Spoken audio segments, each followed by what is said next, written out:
उपायुक्त महोदय ने यह आदेश यदि जारी किया है तो यह स्पष्ट अवश्य करे कि वो हरियाणा सरकार का आदेश था या स्वयं जारी किया है या किसी के दबाव में किया है। जो पत्रकारिता समाज का फायदा करती उसका पंजीकरण हो या ना हो वो समाज के लिए जरूरी है। 2020 में भी सोशल मीडिया को बैन किया था, जबकि तब भी उनका फैसला ये आर्बिट्रेरी था और अनकॉन्स्टिट्यूशनल था। अब भी ये फैसला असंवैधानिक है और आर्बिट्रेरी। जनता की आवाज़ सभी लोग उठाते हैं, लेकिन सोशल मीडिया सबसे ज़्यादा उठाता है क्योंकि वो कम समय में और ज़्यादा से ज़्यादा लोगों की आवाज़ उठाता है। यहाँ के स्थानीय नेताओं की छवि बिगाड़ने के लिए, सरकार की छवि बिगाड़ने के लिए काम कर रहा है। डिप्टी कमिश्नर ने कैथल जिला में एक तरह से अनडिक्लेयर्ड जो है इमरजेंसी घोषित की है। कहना चाहूँगा कि मौखिक रूप से कोई आदेश नहीं होता, आदेश हमेशा लिखित रूप से होता है। अगर प्रशासन नहीं मानता तो भारतीय किसान संघ में इतना दम है कि जो पत्रकार भाई हैं, यूट्यूबर्स हैं, उनको परेशान करेगा तो हम बाजू पकड़ के बाहर ऑफिस से बाहर निकालने का दम रखते हैं। 48 घंटे बना दूंगा। 2 साल होने को है, आज तक कोई ऐसा प्रोविजन जो है खट्टर सरकार ने नहीं सोशल मीडिया के लिए बनाया। क्योंकि उपायुक्त महोदय सरकार नहीं है, केवल उपायुक्त ही है। इसे डीएम साहब ने कहा कि लीगल ऑर्डर है उनका, ऐसा ऑर्डर वो पास नहीं कर सकते। देखिए, लोकतंत्र के 4 स्तंभ माने जाते हैं: न्यायपालिका, कार्यपालिका, विधायिका एवं मीडिया। मीडिया के अंदर हम लोग 3 डिवीज़न करते हैं: प्रिंट मीडिया, इलेक्ट्रॉनिक्स मीडिया और सोशल मीडिया। जहां तक उपायुक्त महोदय द्वारा आदेश जारी किया गया है, मैं ये समझता हूं कि उपायुक्त महोदय या तो यह स्पष्ट करे कि ये हरियाणा प्रदेश का आदेश है, और या यह बताए कि इसने ये आदेश जारी क्यों किया है और कौन सी पावर के तहत ये आदेश जारी किया है। क्योंकि सोशल मीडिया भी एक महत्वपूर्ण मीडिया का काम करता है, जो न केवल कम समय में बल्कि ज़्यादा से ज़्यादा लोगों की आवाज़ को उठाने का काम करता है। इसलिए मैं समझता हूं कि उपायुक्त महोदय ने यह आदेश यदि जारी किया है तो यह स्पष्ट अवश्य करे कि वो हरियाणा सरकार का आदेश था या स्वयं जारी किया है या किसी के दबाव में किया है। आपको क्या लगता है इस आदेश के पीछे डीसी साहब को क्या डर लग रहा है कि ऐसा आदेश जारी करना पड़ा उनको? देखिए, यदि उपायुक्त महोदय ने ये आदेश जारी किया है तो कहीं ना कहीं दाढ़ में काला है, क्योंकि सोशल मीडिया तुरंत प्रभाव से पीड़ित आदमी की आवाज़ को उठाता है और वह पीड़ित व्यक्ति अपनी बात स्पष्ट रूप से सोशल मीडिया के सामने रख देता है। वो किसी भी अधिकारी के बारे में अपनी बात स्पष्ट रूप से कह सकता है, इसलिए अधिकारी को बचाने के लिए ऐसा हो सकता है। मौजूदा सरकार पर भी इसका कोई असर देखा जा सकता है जिस तरह के चुनाव आने वाले हैं? देखिए, सरकार ने तुरंत प्रभाव से इस प्रकार का एक्शन लेना चाहिए, और यदि सरकार ने आदेश जारी किया है तो सरकार ने भी बताना चाहिए कि ये सरकार की तरफ से आदेश जारी हुआ है। तो सबसे ज़्यादा जनता की आवाज़ कौन उठाता है तमाम प्लेटफॉर्म की अगर बात? देखिए, मेरा मानना है कि जनता की आवाज़ सभी लोग उठाते हैं, लेकिन सोशल मीडिया सबसे ज़्यादा उठाता है क्योंकि वो कम समय में और ज़्यादा से ज़्यादा लोगों की आवाज़ उठाता है। तो इस तरह के जो मौखिक रूप से आदेश दिए गए हैं उसकी आप क्या कहते हैं, इसको लेकर? सर्वप्रथम तो मैं कहना चाहूँगा कि मौखिक रूप से कोई आदेश नहीं होता, आदेश हमेशा लिखित रूप से होता है, और लिखित रूप से भी वही आदेश माना जाता है जो प्रदेश सरकार द्वारा जारी होता है। क्योंकि उपायुक्त महोदय सरकार नहीं है, केवल उपायुक्त ही है, इसलिए उपायुक्त महोदय को ये स्पष्ट कर देना चाहिए कि ये आदेश सरकार से आया है, यह मैंने स्वयं जारी किया है, और मैंने स्वयं जारी किया तो इन कारणों से जारी किया है। तो आप इसकी निंदा करते हैं इन आदेशों की? मैं 100% इसकी निंदा करता हूँ। मुद्दा जो है अभी आपके सामने नया है। कुछ हमारे साथी इस बात को जानते होंगे कि कैथल के एडमिनिस्ट्रेशन ने 2020 में भी सोशल मीडिया को बैन किया था, जबकि तब भी उनका फैसला ये आर्बिट्रेरी था और अनकॉन्स्टिट्यूशनल था। अब भी ये फैसला असंवैधानिक है और आर्बिट्रेरी है। आर्बिट्रेरी और अनकॉन्स्टिट्यूशनल किस तरीके से है, वो जो है कि कोई भी व्यक्ति, कोई भी एडमिनिस्ट्रेटर, कोई भी डिप्टी कमिश्नर, कोई भी पॉलिटिकल लीडर किसी की बात को नहीं दबा सकता। ये डायरेक्ट मैं कहता हूँ कि जो संविधान में जो प्रोविजंस दिए गए हैं उनकी उल्लंघना है। साफ तौर पे भारतीय संविधान के प्रावधानों की उल्लंघना जो है की गई है। मैं कहता हूँ कि एडमिनिस्ट्रेशन, चाहे डीएम है, चाहे और कोई एडमिनिस्ट्रेशन के ऑफिसर हैं या सरकार के कोई नुमाइंदे हैं, वो अपने फेल्योर को दबाने के लिए, अपनी जो है कमियों को दबाने के लिए कि जनता के सामने ना आए, जनता के मुद्दे हम जो है ना उठाए जाएं और प्रशासन की धांधली को रोका जाए, इस तरीके से ऐसे सोशल मीडिया चैनल्स को इस वजह से जो है रोका जा, गलत तरीके से और गैर कानूनी तरीके से रोका जा रहा है। मैं इसको एक तरह से अनडिक्लेयर इमरजेंसी कहता हूं कि डिप्टी कमिश्नर ने कैथल जिला में एक तरह से अनडिक्लेयर्ड जो है इमरजेंसी घोषित की है, जो कि टोटली अनकॉन्स्टिट्यूशनल है, गैर जो है संवैधानिक है, और मैं इसकी निंदा करता हूँ। भारद्वाज जी, क्या सोशल मीडिया को सुप्रीम कोर्ट ने भी एक्सेप्ट नहीं किया है? देखिए, ऑनरेबल सुप्रीम कोर्ट ने जो है सोशल मीडिया के खिलाफ एक शब्द भी आज तक नहीं कहा, एक शब्द भी।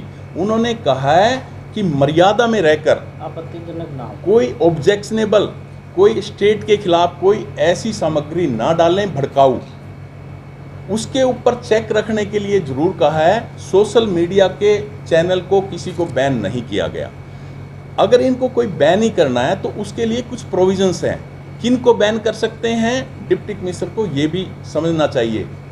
किन को नहीं किया जा सकता, ये भी एक सोचने की बात है। क्या प्रोविजंस जो है हरियाणा सरकार लेके आई है? 2020 में चीफ मिनिस्टर खट्टर साहब ने कहा था कि सोशल मीडिया के लिए मैं एक अलग से प्रोविजंस बनाऊंगा।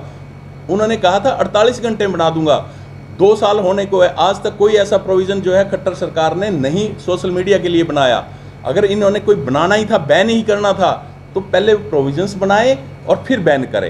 बैन करे, किन को करे, ये भी देखने वाली बात है।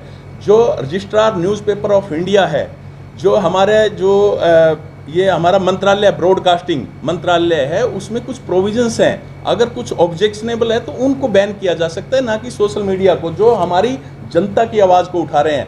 मैं कहता हूं कि ये सोशल मीडिया सिर्फ आपकी आवाज़ को दबाने की कोशिश नहीं है, मैं कहता हूं कि जनरल पब्लिक की आवाज़ को दबाने की कोशिश है, जिससे कि एक पूरे जो है प्रदेश में, ज़िले में, और एक बहुत बड़ा एक जो इसके खिलाफ जो है जनता में रोष है और लोग सड़कों पर आने पे उतारू हैं इस बात के लिए। बात ये है कि सरकार का भी तो कुछ भी नहीं है, लेकिन क्या डीसी साहब जिस प्रकार से ले रहे हैं कि मैंने अपना फैसला लिया, आपने जो करना करो। देखिए, मैं पहले भी कह चुका हूँ कि ये इनका आर्बिट्रेरी फैसला है। ऐसा कोई प्रोविजंस डिप्टी कमिश्नर दिखा दें कि किस प्रोविज़न के तहत उन्होंने बैन किया है। आप बताएं कि कोई प्रोविजंस उन्होंने बताया क्या आपको? कोई कहाँ पे लिखा है, कोई बताएं हमें। सर, क्या एक IAS ऑफिसर इस तरह की स्टेटमेंट दे सकता है जो कि जनता की आवाज़ को दबाने के, इस तरह के आदेश पारित कर वो लागू हो सकते हैं बिना लिखित के? IAS जो ऑफिसर इस तरह क्या उनको राइट है? आप खुद एडवोकेट हैं, इस जानकारी। देखिए, मैं इस बारे में मोहन जी, ये जिस तरीके से DM साहब ने कहा, इलीगल ऑर्डर है उनका, ऐसा ऑर्डर वो पास नहीं कर सकते। दूसरी बात, हाँ, कुछ नियम हैं, कुछ कायदे कानून होते हैं, कुछ प्रोटोकॉल्स हैं, वो पत्रकारों के लिए भी है, एडवोकेट्स के लिए भी है, ऑफिसर्स के लिए भी है, कोई भी ब्यूरोक्रेट है, पॉलिटिकल लीडर्स है, सभी के लिए कुछ कोड ऑफ कंडक्ट है, एथिक्स हैं, बात करने के, सीनियर जूनियर का कुछ मर्यादा भी होती है। उनको छोड़कर और डिप्टी कमिश्नर कोई जो है ना, ऐसा कोई प्रावधान या कोई बैन नहीं कर सकते, किसी को नहीं कर सकते। डेमोक्रेसी है ये लोकतंत्र में इस तरीके के ये तुगलकी फैसले कहूँगा मैं कि DM साहब को, वो IAS ऑफिसर हैं, इस तरीके का फैसला उनको नहीं लेना चाहिए था। पत्रकार भाइयों को, चैनल के अधिकारियों को नमस्कार। मैं इस सवाल का जवाब देना चाहता हूं कि जो DC साहब ने मौखिक रूप से इस प्रकार का जो तुगलकी फरमान सुनाया है, उसकी मैं और भारतीय किसान संघ निंदा करते हैं। भारतीय किसान संघ बहुत बड़ा संगठन है, मैं उसका प्रांत का प्रदेश प्रवक्ता हूं। ये जो DC साहब ने ऐसी स्टेटमेंट दी, अखबारों में भी थी, ये बिल्कुल गलत दी। ऐसा तुगलकी फरमान डिप्टी कमिश्नर सुनाने लग गए तो उससे डिप्टी कमिश्नर की मर्यादा भंग होती है, जबकि चेक और बैलेंस अथॉरिटी पूरी की पूरी समाज के पास है। मैं अपने संगठन की ओर से इस बात की निंदा करता हूं। जितने भाई हमारे बीच में चैनल चला रहे हैं जिला स्तर पर, इन्होंने ब्यूरोक्रेट्स को कंट्रोल किया, इनके घोटाले उजागर किए और समाज का फायदा किया। जो पत्रकारिता समाज का फायदा करती है, उसका पंजीकरण हो या ना हो, वो समाज के लिए जरूरी है। जो लोग कह रहे हैं पंजीकरण पंजीकरण पंजीकरण करवाकर बड़े बड़े चैनल ही समाज को गुमराह करते हैं, मैं उनकी निंदा करता हूं और कहना चाहता हूं इन युवाओं को जो पेज चला रहे हैं, यूट्यूबर्स हैं, धड़ल्ले से जिला स्तर पर काम करिए, समाज में अच्छा मैसेज दीजिए और जो भ्रष्टाचार समाज के अंदर प्रशासन के अंदर ठेकेदारों के द्वारा फैलाया जा रहा है उसको कंट्रोल करिए, कंट्रोल कराने में सहयोग कराइए।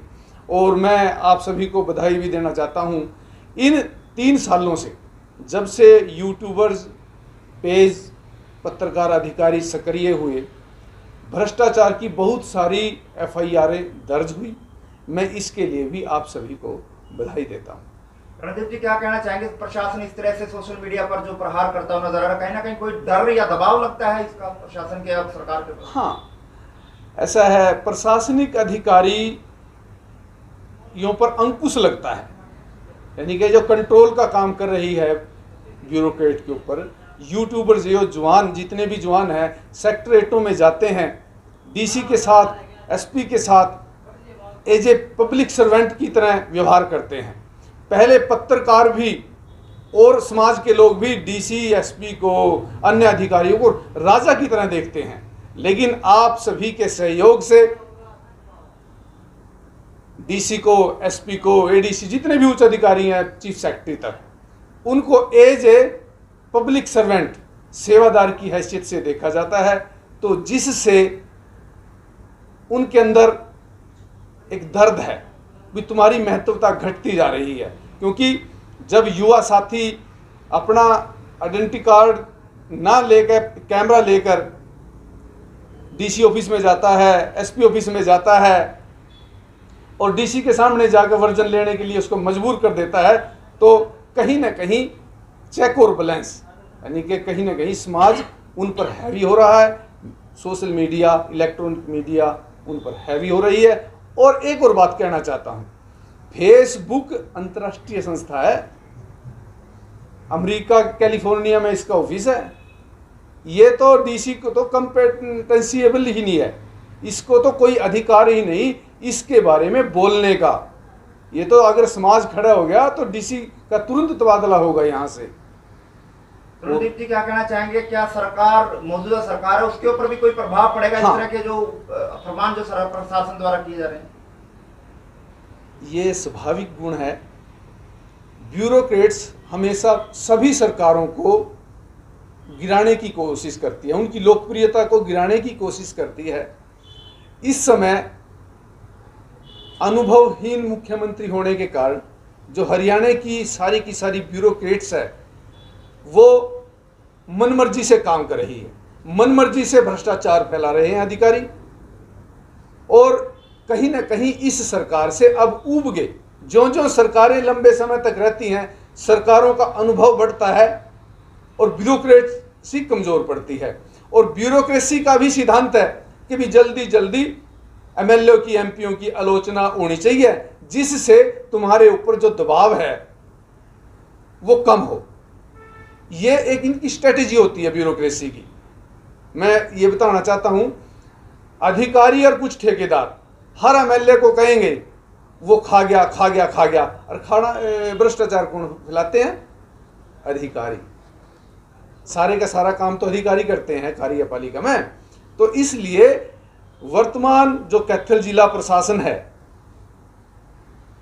यहाँ के स्थानीय नेताओं की छवि बिगाड़ने के लिए, सरकार की छवि बिगाड़ने के लिए काम कर रहा है। इसके पीछे जो स्ट्रेटजी है, इसके पीछे जो मनोविज्ञान है जिला प्रशासन का, कि जो यूट्यूबर्स हैं, पेजर हैं, ये भी कहीं ना कहीं डिमोर हों, निरुत्साहित हों और अपने घर बैठे। मैं आप सभी को कहना चाहता हूं, आप सभी साहस के साथ कार्य करें, और जितने प्रशासनिक अधिकारी हैं, अगर आप पर किसी प्रकार का प्रतिबंध लगाते हैं तो अगर आप ग्रुप में जाएंगे, क्योंकि समाज उनकी कंपिटेंसी अथॉरिटी है, आप कैथल समाज के नागरिक हैं, आप स्थायी हैं। जो यहाँ सेक्रेटरीट में, न्यायालय में जो भी काम कर रहे हैं वो अस्थायी हैं, उनका तबादला होगा। हमारी इच्छा के अनुसार सही कार्य करेंगे तो ठीक है, यानी दैट्स ऑल, उनका कहीं ना कहीं तबादला होगा। आने वाले समय भारतीय किसान संघ किस तरह से सोशल मीडिया के पत्रकारों की आवाज उठाता रहेगा अगर प्रशासन नहीं मानता है? अगर प्रशासन नहीं मानता तो भारतीय किसान संघ में इतना दम है कि जो पत्रकार भाई हैं, यूट्यूबर्स हैं, उनको परेशान करेगा तो हम बाजू पकड़ के बाहर, ऑफिस से बाहर निकालने का दम रखते हैं। क्योंकि कैथल जिला हमारा है, कैथल जिले के हम स्थायी नागरिक हैं और जो ब्यूरोक्रेट्स हैं वो हमारे सर्वेंट हैं, नौकर हैं, वो हमारे द्वारा डायरेक्ट इनडायरेक्ट दिए हुए कर से तनख्वाह लेते हैं। तनख्वाही आदमी वो किसी का नहीं होता, उसको तो स्टिक डंडे के साथ उससे काम लेना होता है।